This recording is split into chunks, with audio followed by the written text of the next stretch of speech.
Wise یہاں پر کہتا ہے ایک شخص ہے، اس کے پاس دولت ہے لیکن وہ ان سے لطف نہیں اٹھا سکتا. یعنی جو چیز آپ کے پاس موجود ہے وہ زیادہ بہتر ہے اس سے کہ آپ دوسری بڑی بڑی چیزوں کی خواہشیں کرتے رہیں. ایویں ہی میرے کو بگاٹی تو مکلارن پسند ہے، مجھے رولکس، کیا بات ہے. یہ بھی بطلان اور ہوا کی جران ہے. یعنی میں کہوں کہ آج مجھے گاڑی مل گئی اور میں خوش ہوں، بالکل انسان خوش ہوتا ہے، لیکن یہ خوشی کیا ہوتی ہے؟ عارضی ہوتی ہے. اور وہ لوگ احمق ہیں جو کہ دنیاوی چیزوں پر ہی دل لگائے بیٹھے ہوتے ہیں. آپ کی خوشی کا سورس جو ہے وہ خدا ہونا چاہیے.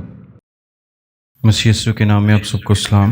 وائز کی کتاب اس کا 6 باب اور اس کی پہلی آیت سے لکھا ہے، ایک زبونی ہے جو میں نے دنیا میں دیکھی اور وہ لوگوں پر گراں ہے. کوئی ایسا ہے کہ خدا نے اسے دھن دولت اور عزت بخشی ہے، یہاں تک کہ اس کو کسی چیز کی جسے اس کا جی چاہتا ہے کمی نہیں. تو بھی خدا نے اسے توفیق نہیں دی کہ اس سے کھائے، بلکہ کوئی اجنبی اسے کھاتا ہے. یہ بھی بطلان اور سخت بیماری ہے. یہ جو زبونی ہے اس کا کیا مطلب ہوتا ہے؟ مس فارچون. اس کا کیا مطلب ہے؟ بد قسمتی کہہ لیں، بد قسمتی یا مس فارچون. وہ کہتا ہے کہ ایک شخص ہے، اس کے پاس دولت ہے، مال ہے، عزت ہے، جس چیز کی وہ خواہش کرتا ہے وہ اس کے پاس موجود ہے، دنیا کے تمام وسائل اس کے پاس موجود ہیں، لیکن وہ ان سے لطف نہیں اٹھا سکتا. نہیں اٹھا سکتا. اس کی بہت ساری وجوہات ہو سکتی ہیں. ہو سکتا ہے کہ وہ بیمار ہو، کیونکہ آپ کے پاس ساری دنیا کی دولت ہونے کا مطلب یہ نہیں ہے کہ آپ صحت کو بھی اس طرح سے پا سکتے ہیں، ورنہ تو دنیا میں کوئی امیر آدمی مرتا ہی نہ. تو صحت کا ہونا، تندرستی کا ہونا، ان سرکمسٹینسز کا ہونا، یہ آپ کے ہاتھ میں نہیں ہے. کیا خیال ہے؟ یعنی آپ کے پاس فرض کریں بہت زیادہ دولت ہے اور آپ کے کوئی آگے نسل نہیں ہے، تو پھر بھی کیا ہوگا؟ آپ اس کو انجوائے نہیں کر پائیں گے. آپ کے دل میں ایک خالی پن رہے گا کہ میں یہ کس کے لیے سب کچھ کر رہا ہوں. آپ اس کو اس طرح سے انجوائے نہیں کر پائیں گے. یا آپ بیمار ہیں، یا کسی خوف میں مبتلا ہیں، کسی پریشر میں ہیں، حالات کے دباؤ میں ہیں. حالات صرف پیسوں والے نہیں ہوتے، حالات خاندانی حالات بھی ہو سکتے ہیں جس کی وجہ سے آپ اپنی زندگی کو، اپنی دولت کو انجوائے نہیں کر پاتے. اور آپ دیکھیں کہ وہ خیر دولت مندوں کے مسئلے اور ہوتے ہیں، ہمارے مسئلے اور ہوتے ہیں. ہمارے مسئلے زیادہ تر پیسوں سے ریلیٹڈ ہوتے ہیں اور اس سے جنم لیتے ہیں. ان کے مسئلے کسی اور نیچر کے ہوتے ہیں. ویسے ہوتے وہ بھی پیسوں سے ریلیٹڈ ہیں زیادہ تر، لیکن وہ زیادہ پیسوں سے ریلیٹڈ ہوتے ہیں. مینو 4 فیکٹریاں نہیں دیتیاں، میں وہ دے خلاف کچھ اس طرح سے. تو خیر وہ اپنی ہی کمائی ہوئی دولت سے، چیزوں سے لطف نہیں اٹھا پاتا، وہ ان کو انجوائے نہیں کر پاتا. سو وائز یہاں پر کہتا ہے کہ یہ بھی بدقسمتی ہے، یہ بد نصیبی ہے، یہ میننگ لیس ہے، یہ بطلان ہے، یہ سخت بیماری ہے. اور وہ کہتا ہے خدا نے اسے توفیق نہیں دی کہ اس سے کھائے، بلکہ کوئی اجنبی اسے کھاتا ہے. کھانے سے کیا مطلب ہے؟ اس کو انجوائے کرنا یا اس کا لطف اٹھانا. اس کو انجوائے کرنا یا اس کا لطف اٹھانا. سو کوئی اجنبی اسے لیتا ہے. مے بی کہ ایک شخص ہے، اس نے کمائی تو ساری خود کے لیے کی ہے، لیکن وہ خود تو اس کو انجوائے نہیں کر پایا. اس کی آگے نسل اس کو انجوائے کرے گی، یا کسی اور کو وہ مل جائے گی، وہ انجوائے کرے گی. کیونکہ وائز یہ بھی بتاتا ہے کہ بعض اوقات یہ بھی پتہ نہیں ہوتا کہ آپ جو محنت کر رہے ہیں وہ آپ ہی کی نسل کے پاس جائے گی یا نہیں. اس دنیا میں کسی چیز کا کچھ پتہ نہیں چلتا. بڑی ہی انپریڈکٹیبل حالت ہوتی ہے اور آپ کچھ بھی یقین سے نہیں کہہ سکتے کہ آنے والے دنوں میں کیا ہوگا. تیسری آیت سے لکھا ہے، اگر آدمی کے 100 فرزند ہوں اور وہ بہت برسوں تک جیتا رہے، یہاں تک کہ اس کی عمر کے دن بے شمار ہوں، پر اس کا جی شادمانی سے سیر نہ ہو اور اس کا دفن نہ ہو، تو میں کہتا ہوں کہ وہ حمل جو گر جائے اس سے بہتر ہے. یہ بڑی ہی سخت بات ہے. وہ کہتا ہے کہ بندے دی عمر پاویں 2000 سال، بندہ 2000 سال جیتا رہے لیکن دو باتیں اس نے کہی ہیں. پہلی بات اس نے کہی ہے کہ اس کا جی شادمانی سے سیر نہ ہو. یہ پچھلی ہی بات کی ایک طرح سے کنٹینیوٹی ہے کہ وہ اپنی ہی اس دولت کو، اس زندگی کو انجوائے نہ کر سکے. دیکھیں پرانے زمانے میں دو باتیں تھیں جو بڑے فخر کا باعث سمجھی جاتی تھیں. ایک تو آپ کی لمبی عمر اور دوسری آپ کی اولاد. یہ لوگ بڑا فخر کیا کرتے تھے کہ یہ جو دو باتیں ہیں یہ خدا کی طرف سے برکت ہے، یا یہ جس بھی آدمی کے پاس بہت ساری اولاد ہے یا بہت عمر ہے تو وہ ایک بڑا بابرکت شخص ہے یا بڑا زبردست پراسپرس شخص ہے. کیونکہ زیادہ اولاد جو ہے وہ اکثر کیونکہ اس وقت محنت کا دور تھا تو زیادہ اولاد، زیادہ بڑا خاندان، اس کا مطلب ہے کہ وہ زیادہ بڑے خاندان کو سنبھال بھی سکتا ہے، تو اتنا غریب بھی نہیں ہوگا. زیادہ اولاد ہو اور آپ کی عمر جو ہے وہ بہت زیادہ ہو، لیکن اگر آپ اپنی لائف کو انجوائے نہیں کر پاتے، پہلی بات، اور آپ کی یعنی جان کو سکون نہیں ہے، اور دوسری بات وہ کہتا ہے کہ اس کو عزت کے ساتھ دفن نہ کیا جائے، عزت کے ساتھ اس کو دفن نہ ملے، تو وہ کہتا ہے کہ اس سے بہتر وہ شخص ہے جو کہ پیدا ہی نہیں ہوا. یعنی جو جس کا اسقاط ہو گیا، یعنی جو مس کیریج ہو گیا، بیبی جو پیدا ہی نہیں ہوا، وہ اس سے بہتر ہے ایسے شخص سے جو 2000 سال جیتا ہے، یا جس کے 100 فرزند ہیں لیکن وہ اپنی زندگی کو انجوائے نہیں کر پاتا. اور اسی کو کنٹینیو کر کے وہ آگے کہتا ہے، کیونکہ وہ بطالت کے ساتھ آیا اور تاریکی میں جاتا ہے اور اس کا نام اندھیرے میں پوشیدہ رہتا ہے. یہ اس بچے کی بات ہو رہی ہے جو کہ پیدا ہی نہیں ہوا، کہ اس نے اس دنیا میں سورج کو، روشنی کو دیکھا ہی نہیں ہے. اس نے سورج کو بھی نہ دیکھا، نہ کسی چیز کو جانا، پس وہ اس دوسرے سے زیادہ آرام میں ہے. اس کا یہ مطلب نہیں ہے کہ وہ واقعی زیادہ آرام میں ہے، لیکن یہ ایک مایوسی کو شو کرتا ہے. وائز یہاں پر کس چیز کو شو کر رہا ہے؟ مایوسی کو. بہت ہی زیادہ ڈپریس ہے، کیونکہ خدا کے بغیر اس کو کسی چیز میں کوئی مطلب اور مقصد نہیں مل رہا. ایٹرنٹی کے پرسپیکٹو کے بغیر، آفٹر لائف کے بغیر، آنے والی زندگی کے بغیر، نیکسٹ لائف کے بغیر اس کو کسی چیز میں کوئی مقصد نظر نہیں آتا. یہ چیز اس کو اتنے زیادہ ڈپریشن میں لے جاتی ہے جب وہ سوچتا ہے چیزوں کے بارے میں، تو اس کو ہر چیز بطلان لگتی ہے، اس کو ہر چیز میننگ لیس لگتی ہے، اس کو ہر چیز لگتا ہے کہ اس میں کوئی مطلب اور مقصد نہیں ہے. ہاں اگرچہ وہ 2000 برس تک زندہ رہے اور اسے کچھ راحت نہ ہو. یہ تیسری آیت میں بہت برسوں کا جو ذکر ہے، یہ 2000 برس کا جو میں نے آپ کو ریفرنس دیا چھٹی آیت میں ہے. ہاں اگرچہ وہ 2000 برس تک زندہ رہے اور اسے کچھ راحت نہ ہو، کیا سب کے سب ایک ہی جگہ نہیں جاتے؟ یعنی وہ کہتا ہے کہ وہ جتنی مرضی لمبی عمر پائے، چاہے وہ 2000 سال زندہ رہے، لیکن اگر اس کی جان کو سکون نہیں ہے، جان کو راحت نہیں ہے، تو اس میں اور دوسرے عام شخص میں کیا فرق ہے؟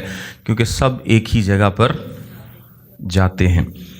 7ویں آیت میں لکھا ہے، آدمی کی ساری محنت اس کے منہ کے لیے ہے تو بھی اس کا جی نہیں بھرتا. آدمی کی ساری محنت کس کے لیے ہے؟ اس کے منہ کے لیے ہے. اچھا، اس کا کیا مطلب؟ اس کا مطلب ہے کہ آدمی کی ساری محنت جو ہے وہ اس کی جسمانی ضروریات کو پورا کرنے کے لیے ہوتی ہے. منہ کے لیے کا کیا مطلب ہے؟ آدمی کی ساری محنت اس کی جسمانی ضروریات کو پورا کرنے کے لیے ہوتی ہے. روحانی ضروریات تو اس سے پوری نہیں ہوں گی، لیکن جسمانی ضروریات، جو پیسہ، جو دولت اس کے پاس ہے، جو وہ محنت کر کے کماتا ہے، وہ اس کے لیے ہے، لیکن اس کا جی نہیں بھرتا. کیوں؟ کیونکہ آپ کی جو جسمانی ضروریات یا خواہشات ہیں ان کا کوئی آخر نہیں ہے، اس کا کوئی اینڈ نہیں ہے. آپ کے پاس ایک چیز ہوتی ہے، آپ دوسری کی خواہش کرتے ہیں، دوسری ہوتی ہے آپ تیسری کی خواہش کرتے ہیں، تیسری ہے تو آپ چوتھی کی خواہش کرتے ہیں، اور یہ خواہشات ان لمیٹڈ ہیں. انسان کا جی کبھی بھی نہیں بھرتا. میں نے پہلے بھی ایک مثال دی تھی کہ ایک شخص تھا ریئل اسٹیٹ اونر تھا دنیا کا سب سے بڑا. تو اس سے کسی نے پوچھا کہ آپ کیا چاہتے ہیں کہ کتنی زمین آپ کے پاس اور ہو؟ تو اس نے کہا زیادہ نہیں، بس جو میری زمین کے ساتھ لگتی ہے. اور زمین کے ساتھ تو آپ کو پتہ ہے کہ ساری زمین ہی لگتی ہے. اسی طرح ایک اور شخص سے کسی نے پوچھا بلینئر سے کہ آپ کیا چاہتے ہیں کہ کتنی دولت آپ کے پاس ہونی چاہیے؟ تو اس نے کہا بس تھوڑی سی اور. تو یہ تھوڑی سی جو ہے یہ کبھی بھی ختم نہیں ہوتی. انسان کا جی نہیں بھرتا، اس کا دل نہیں بھرتا، کیونکہ دانشمند کو احمق پر کیا فضیلت ہے، اور مسکین کو جو زندوں کے سامنے چلنا جانتا ہے کیا حاصل ہے. وہ یہ بتا رہا ہے کہ مسکین کو جو زندوں کے سامنے چلنا جانتا ہے، اور دانشمند جو ہے، دانشمند اور احمق کا بیسیکلی وہ کمپیریزن کر رہا ہے کہ ان دونوں میں کیا فرق ہے. اور یہ کمپیریزن اس نے پہلے بھی کیا ہے جب اس نے بتایا کہ دونوں کو موت کیا کر دے گی، ایک سا کر دے گی. موت دونوں کو ایک سا کر دے گی. سو کیا اس کو فضیلت حاصل ہے؟ آنکھوں سے دیکھ لینا آرزو کی آوارگی سے بہتر ہے. یہ بھی بطلان اور ہوا کی چران ہے. آنکھوں سے دیکھ لینا سے کیا مراد ہے؟ کہ جو چیز آپ خواہش کرتے ہیں، جس چیز کی آپ خواہش رکھتے ہیں کہ آپ کے پاس ہونی چاہیے، اگر وہ آپ کے پاس ہوتی ہے تو یہ ہمیشہ ایک نئی خواہش سے، یعنی جو کچھ آپ کے پاس ہے وہ اس سے بہتر ہے جو کہ آپ کے پاس نہیں ہے. میں آسان الفاظ میں آپ کو بتاتا ہوں کہ اکثر آج کل جس طرح چھوٹے بچے گاڑیوں کا شوق رکھتے ہیں، ویڈیو گیمز میں دیکھتے ہیں نا، تو بچے پوچھتے ہیں کہ جی آپ کو کون سی گاڑی پسند ہے؟ میں نے کہا جیڑی کوڑ ہوئے. تو چیز وہی اچھی ہے جو آپ کے پاس ہے، باقی تو آپ جتنی مرضی خواہشات کر لیں اس سے کوئی فرق نہیں پڑتا. سو آنکھوں سے دیکھ لینا آرزو کی آوارگی سے بہتر ہے، یعنی جو چیز آپ کے پاس موجود ہے وہ زیادہ بہتر ہے اس سے کہ آپ دوسری بڑی بڑی چیزوں کی خواہشیں کرتے رہیں اور وہ آپ کے پاس موجود نہ ہوں. آرزو کی آوارگی مطلب ایویں ہی میرے کو بگاٹی تو مکلارن پسند ہے، مینوں تو فلانا پسند ہے، یا فلانا ہیلی کاپٹر بڑا لا جناب. کئی لوگ ایویں مطلب مہنگیاں چیزاں تے گڈیاں تے مہنگیاں تے رولیکس، کیا بات ہے. بھائی جو چیز آپ کی پہنچ میں نہیں ہے وہ آرزو کی آوارگی ہے آپ کی. تو آنکھوں سے دیکھ لینا یعنی جو تہاڈے کول 5-7 ہزار والی گھڑی ہے وہ بہتر ہے رولکس نالوں، کیونکہ وہ کیا ہے آپ کے پاس ہے. یہ بھی بطلان اور ہوا کی چران ہے. جو کچھ ہوا ہے اس کا نام زمانہ قدیم میں رکھا گیا، اور یہ بھی معلوم ہے کہ وہ انسان ہے اور اس کے ساتھ جو اس سے زور آور ہے جھگڑ نہیں سکتا. یعنی یہ آیت اس بات کی طرف اشارہ کرتی ہے کہ انسان خدا کے مقابلے میں کیا ہے؟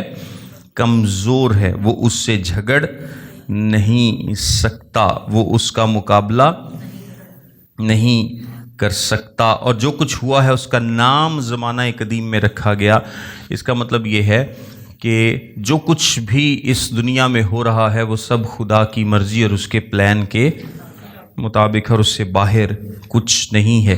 کیونکہ انسان خدا سے طاقتور نہیں ہے، خدا طاقتور ہے، اس لیے خدا ہی کی مرضی جو ہے وہ پوری ہوتی ہے. چونکہ بہت سی چیزیں ہیں جن سے بطالت فراوان ہوتی ہے، بس انسان کو کیا فائدہ ہے؟ وہ کہتا ہے کہ بہت ساری چیزیں ہیں، آپ بہت زیادہ سوچ لیں، آپ بہت زیادہ بولیں، آپ بہت زیادہ فلسفے کو سمجھنے کی کوشش کریں، بہت زیادہ عقل کا استعمال کرنے کی کوشش کریں.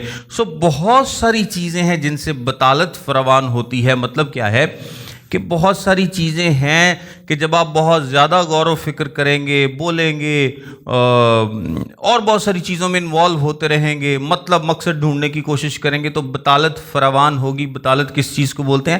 میننگ لیس کو. وہ زیادہ ہوگی.